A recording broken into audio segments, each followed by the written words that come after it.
Hello guys, what's up? So in this video I'm going to show you how to change the brush size in Snapchat. So let's open Snapchat. Once you open Snapchat, take a picture or you can browse a picture from your gallery also. So once you take a picture, on the right side you can see this edit buttons. Tap on the pencil button. This is the brush button. So here you can choose your desired color. Once you choose your color, then you can make a draw in your screen. So change the brush size. What you have to do, you have to use the zoom in gesture. Zoom in to make the brush size larger or zoom out to make the brush size smaller. You have to use both of your finger. So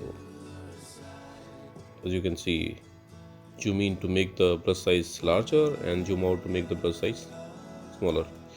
So that's all guys. Likewise you can change the brush size in Snapchat. So thanks for watching the video guys. See you in the next video.